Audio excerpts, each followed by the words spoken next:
live. Yeah, yeah, we going live. Hey, hey, we going live. Yeah, yeah, we going live. Yeah, yeah, we going.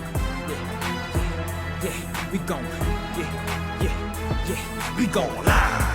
From the 50-yard line, we going live. From the 50-yard line, we going live. From the 50-yard line. Hey. Mental health moment. Yeah. All right. This is one of my favorite players. I know. One of my favorite players. I know. Him being the point guard in DC for so many years. Yeah. I was a fan when he was in college, and I mean, I knew we were terrible enough to get him, but didn't realize that while he was in college, he was going to be coming to the Wizards. And so I hate to see how his career had gone. So it makes sense after hearing his story, because he endured a lot. He got injured.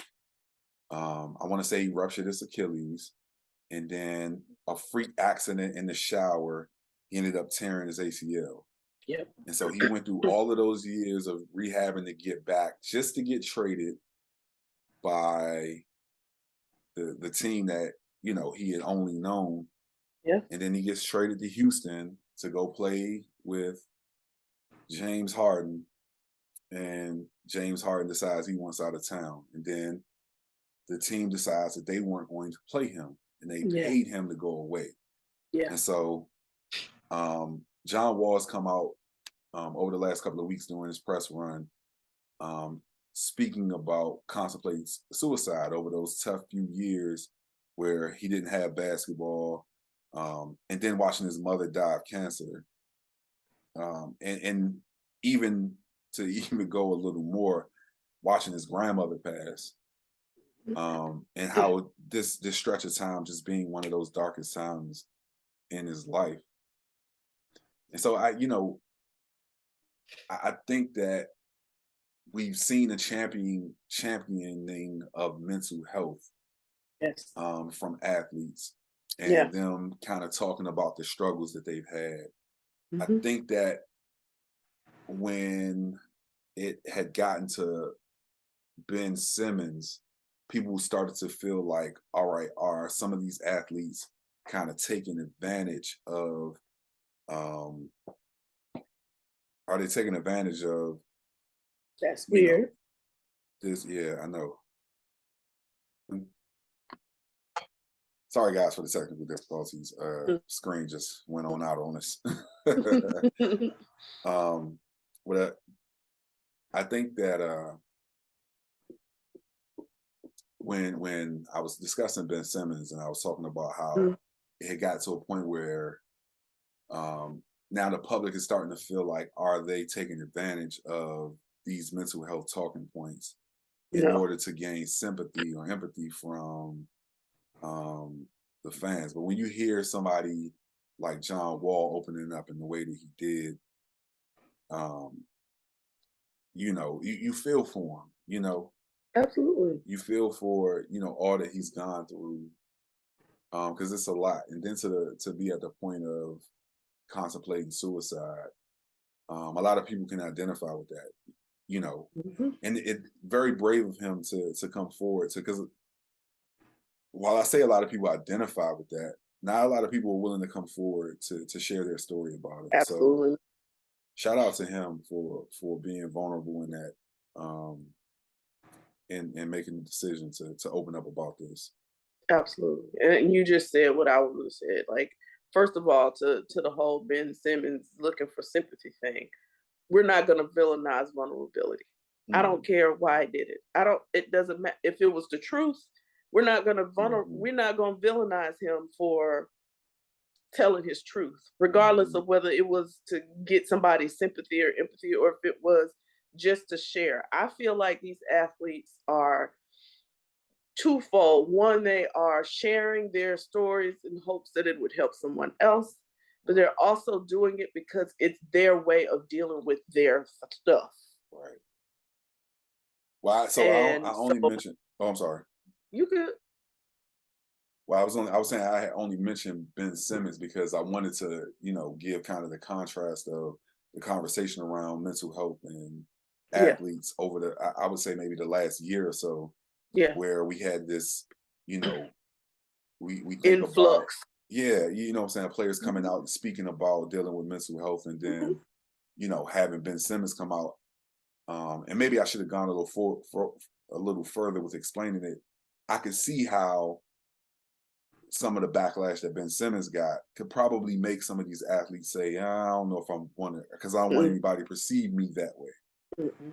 So That's my point. I don't want us, I mean fans, being people who are watching these athletes to villainize their vulnerability, because it is not fair. right. This is something that is new in in sports, to be vulnerable in this way.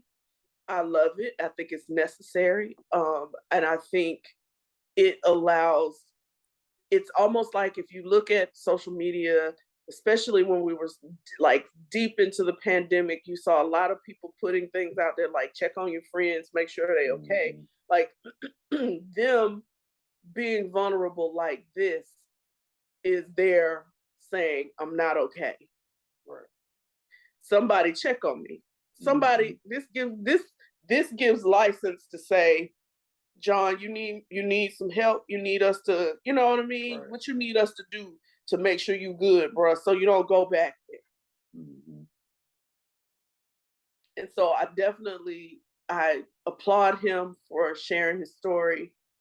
I certainly see how he got in such a dark place. And I wish that somebody had said something knowing that all this was going on with him before. But I will say, I've had this conversation with athletes before, because, and this is not just athletes, but I do feel like this is definitely a thing that I see amongst athletes, is this facade that I'm good. Yeah. So he might have been putting on a good face for people. So I'm not saying that the people in his life weren't paying attention. I'm just saying, even if because I'm the person that, even if you say to me, oh, I'm good, and I know your circumstances, I'm gonna dig a little deeper. So I'm encouraging people. That's what, I guess, if I'm to take anything from this, even in our regular everyday lives, it don't have to be somebody that's famous. Right. Your friends, you know, they're going through a lot. They've been through a lot of things. Check on them. You sure you're okay? Like, I know you making it, you keep going, but are you okay? Know that I'm here if you need somebody to talk to. Yeah. That type of thing. I'm that person. I tell everybody, you need me? Don't care what kind of time of night, call. Yeah. So, you know, I said, that's it. No, I think that I think that, you know, we can expound on this conversation, you know, maybe in some, you know, episodes going further, just about this conversation around athletes and mental health and kind of where it's starting to go. I think this would be a good one to tackle, because, you know,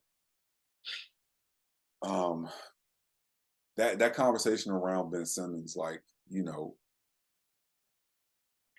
it a lot of people's personal feelings kind of got taken into it, and what people believe an athlete should be or how they should respond to certain things, and then the S label gets kind of thrown on there, and, you know, with players and what they deal with, and calling them soft, and, you know, so I think that's They're human beings at the end of the day, right. I think that's an important conversation to have. Yeah, that's the part I think people miss. These people have extraordinary abilities. They have great talent. They can do things that the average person might not be able to do, but they are still human beings. Yeah. Period. That's the part that I think gets missed. They're humans. Right. Anyway, we could talk about this. This, you know, this is my lane right here. So let's just. All right, feel good final thought. Yeah. Now, the amount of